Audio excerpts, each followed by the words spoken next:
basketball gambling case.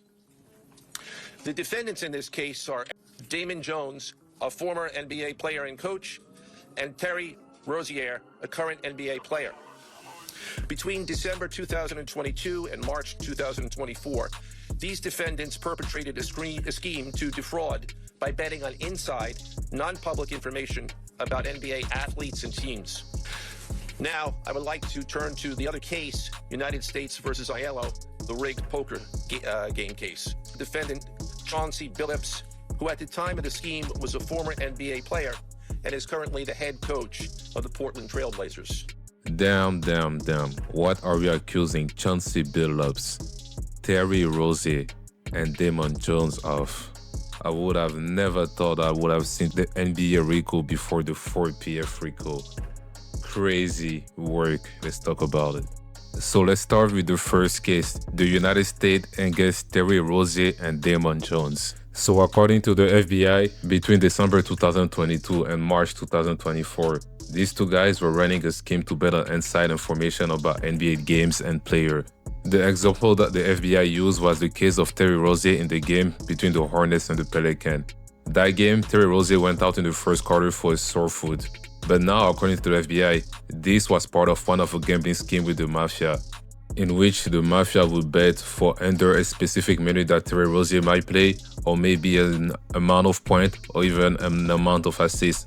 Just lower stat that he usually gets, but for that specific game, the odds were so high that you just did the under.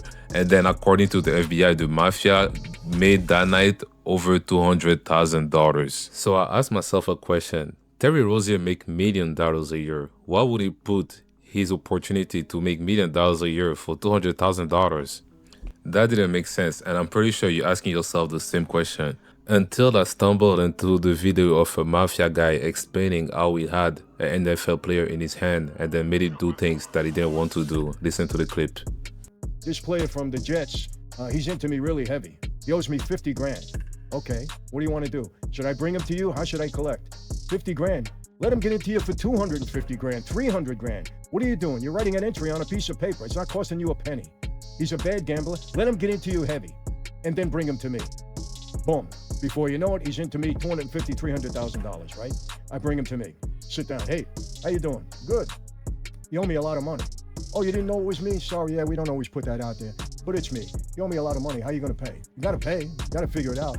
I'll tell you what. You know what? I love your team.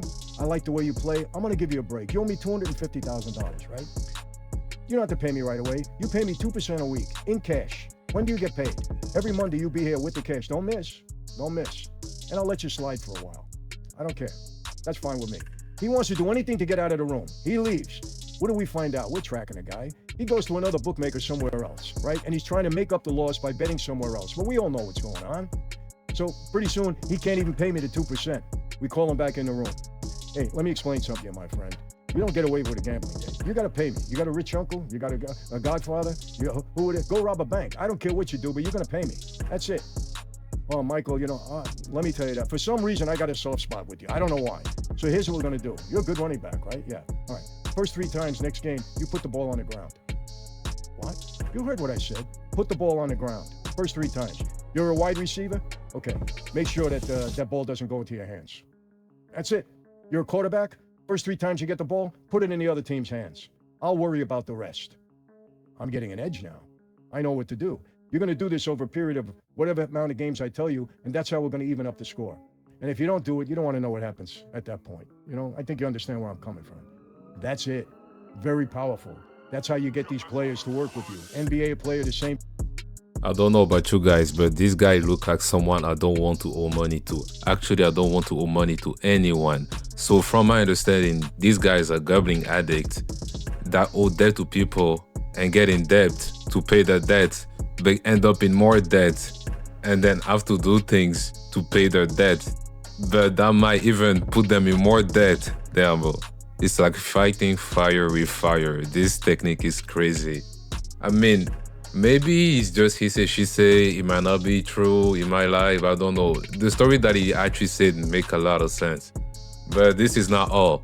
The second part of the RICO, the United States against Aiello. Inside Aiello, we have Chauncey Billups and Damon Jones. I know this guy is everywhere, bro. Inside the NBA, inside the yellow, bro, is inside out.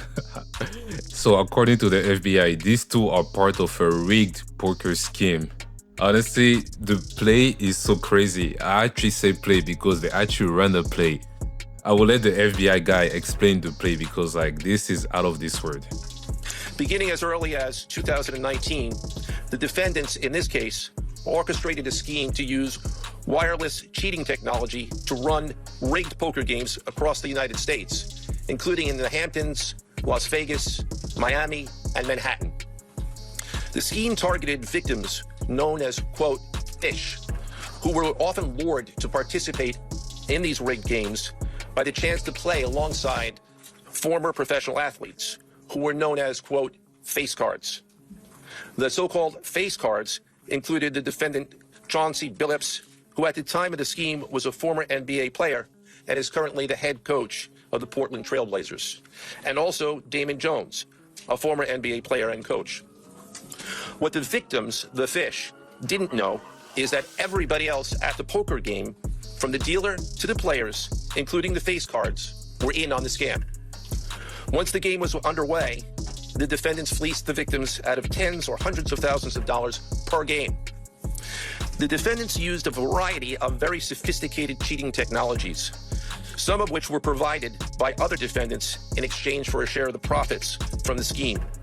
For example, they used off-the-shelf shuffling machines that had been secretly altered in order to read the cards in the deck, predict which player at the table had the best poker hand, and relay that information to an off-site operator.